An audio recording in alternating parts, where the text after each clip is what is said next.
చేసి ఆమెకి రూమ్ కూడా మాకు ఇస్తామని చెప్పి అంతా ఖర్చు చేసి ఆపరేషన్ చేసేయాలి, బిడ్డలు తీసేసేస్తాము అని చెప్పారు. సరే మేము ఓకే అన్నాం. ఓకే అన్నాక అన్ని రాసేసిన తర్వాత ఈ బాక్సులు లేవమ్మా, డెలివరీ అయ్యేవాడు 4 ఉన్నారు, ఉంది అక్కడ ఒక బాక్సే, మీకు ఇమీడియట్ గా 2 బాక్సులు కావాలన్నా. ఎలా అండి ఏం చేయాలని చెప్పంటే విజయవాడ వెళ్ళండి గవర్నమెంట్ హాస్పిటల్ కాబట్టి అక్కడ కూడా బాగానే చూస్తున్నాను అన్నారు.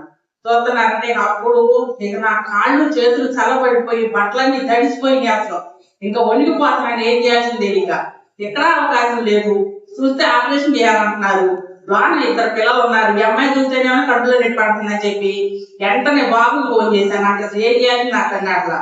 బాబు ఏ నాన్న నా పరిస్థితి ఎలా ఉందంటే, అక్క నేను ప్రార్థన చేస్తాను, మనకు దేవుడు ఉండగా నీకు భయం ఎందుకు? అసలు మన దేవుడు మనకు ఉన్నాడు, మన తోడు ఉంటాడు, నీకు అసలు ఎటువంటి భయం ఉండదు, నేను ప్రార్థన చేస్తున్నా ఉండు, మీరు ప్రార్థన చేసుకోండి అన్నాడు. నేను అమ్మే కూర్చోబెట్టే పట్ట మీద చేసి, నాయన ఈ బిడ్డను మీ చేతికి అప్పగిస్తున్నాను, నువ్వే స్వస్థపడుతున్న ఆయన, మాకు మంచి శుభవార్త లేవు నాయన అని చెప్పి బాబు పక్క ప్రార్థన చేస్తుంటే నేను కూడా చేసుకున్నాను.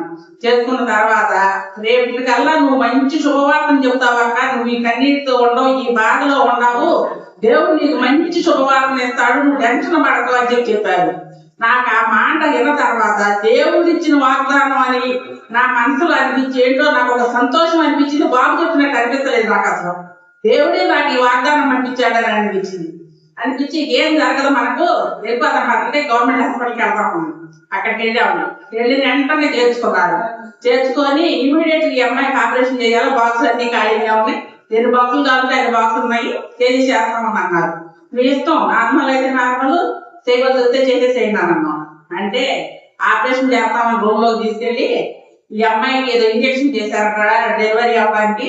ఇంజక్షన్ చేస్తే దానికి అమ్మాయి నార్మల్ డెలివరీ అయింది. మార్చేయాలి పట్టంటారు అన్నారు. ఎవరు తీసుకొని వెళ్ళిన తర్వాత చూడండి అమ్మవారు చీరలు తీసుకొని వెళ్ళేసరికి డెలివరీ అయిపోయింది. తేలిగ్గా డెలివరీ అయిన తర్వాత 2 పిల్లల్ని చక్కగా కళ్ళలో పెట్టించారు. పెట్టి చూడమంటే ఫస్ట్ నేనే చూశాను.